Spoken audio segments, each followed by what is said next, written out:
sera notre avocat, etc. Donc, je lis l'avocat tous les jours. Et après, donc, ça me fait 30 ayats tous les jours. Le deuxième jour, si je suis fatigué, mais minimum, j'ai lu 30. Et après, donc, quand on reste dans cette habitude-là, on se retrouve avec une lecture quotidienne. Mais on ne va pas rester j'attends jusqu'à tel jour, c'est un jour spécial, donc Ramadan, c'est un mois spécial. Là, on va perdre l'habitude et même parfois, subhanallah, il y a des gens qui oublient carrément les règles de la lecture, al-tajwid et tout ça. Donc, il faut prendre une sourate, et cette sourate-là, c'est mon compagnon, je le lis tous les jours, et ce compagnon, tu ne vas pas le perdre. On ne perd pas ses potes quand même. Et après, choisissez une sourate Baba, et après, donc, tu vas rajouter, et Inch'Allah, tu vas aller plus loin. Si vous faites la prière dans la mosquée, alors vous prenez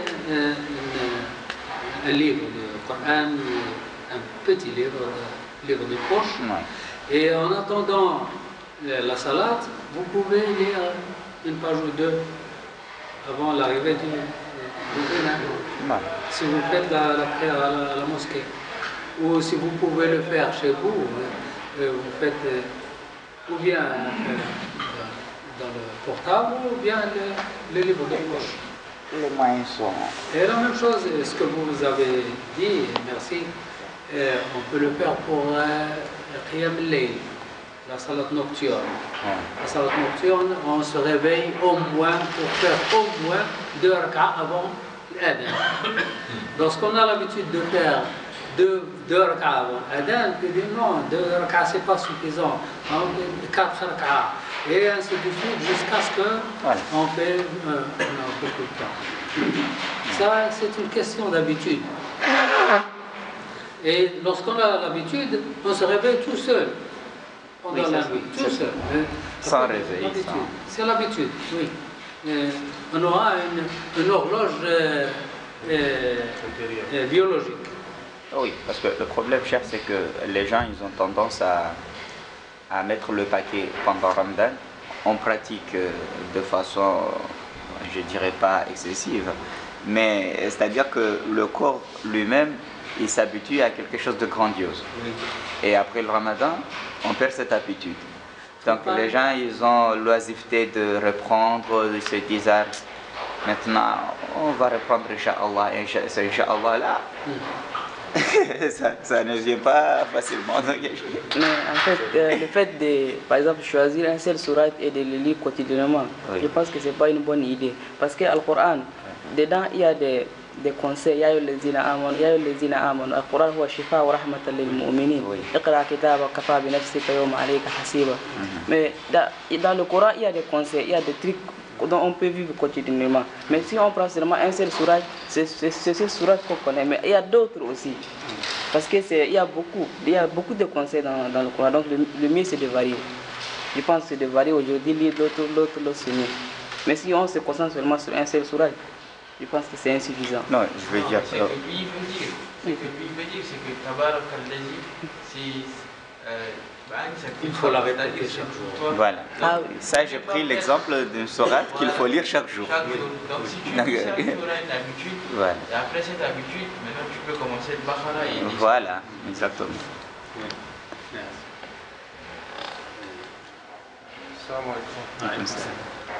Je me rappelle vaguement d'un hadith qui dit que celui qui lit 10 ayats du Coran ne sera pas considéré parmi les personnes négligentes, et que celui qui en lit 100, celui qui en lit 1000 aussi. Celui qui en lit 1000 sera considéré parmi les dévots. Je ne me rappelle plus exactement mais il y a un hadith, quelque chose comme ça, qui dit quand on lit 10 ayats, je pense que c'est plutôt la nuit. Par jour. Oui, je pense que le hadith mentionne plutôt la nuit. Quand on lit 10, on n'est pas considéré parmi les personnes négligentes. Oui. Et quand on en lit 100, quand on en lit 100, c'est une autre description. Et quand on en lit 1000, c'est comme on est classé parmi les carnitines, parmi les dévots. Donc il y a beaucoup de motivation pour le lire. Au moins, il faut dépasser le stade de négligence. Voilà, Donc c'est ça, voilà. Quand on dépasse ce stade, ça quand même, il faut lutter pour ne pas tomber là-dedans. Il y a deux intercesseurs. Deux intercesseurs. Le premier c'est Ramadan, et le premier c'est le Coran. Ils sont deux intercesseurs. Ramadan et le Coran. Ramadan, le jour du jugement, Ramadan vient chez Allah subhanahu wa ta'ala dit au Seigneur, je lui ai privé la nourriture. Mais je veux intercéder pour lui. Et le Coran lui dit, oh Allah, je lui ai privé le sommeil et je veux intercéder pour lui. Alors les deux intercèdent, le Coran et Ramadan. Et le prophète sallallahu alayhi wa sallam a dit à Abdullah ibn Omar, il dit, Ya Abdullah, la takun mitla fulan, kana yaqum al-layl thumma taraka. Attention, ne sois pas comme un tel. Il faisait qiyam al-layl, il faisait la salat nocturne et puis il l'a laissé. Ne fais pas comme lui. Et puis le prophète sallallahu alayhi wa sallam a dit, l'exemple de celui qui lit le Coran et celui qui ne lit pas le Coran, c'est comme la différence entre le vivant et le mort. Le vivant qui lit le Coran et le mort qui ne lit pas le Coran. Et puis il dit, le musulman qui lit le Coran est comme l'orange. Comme l'orange. C'est bon à sentir et c'est délicieux.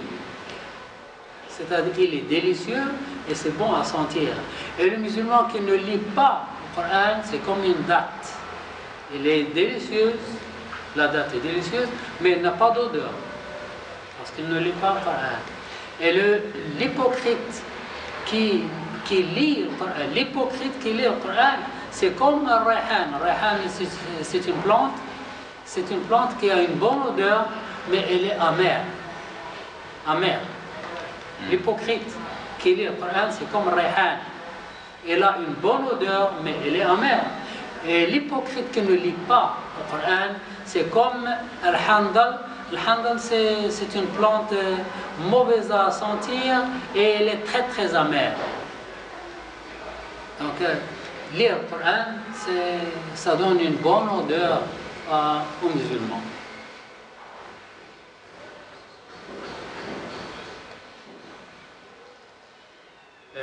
Voilà, Ramadan, c'est un entraînement à la salat nocturne. Et le prophète sallallahu alayhi wa sallam m'a dit, je ne sais pas si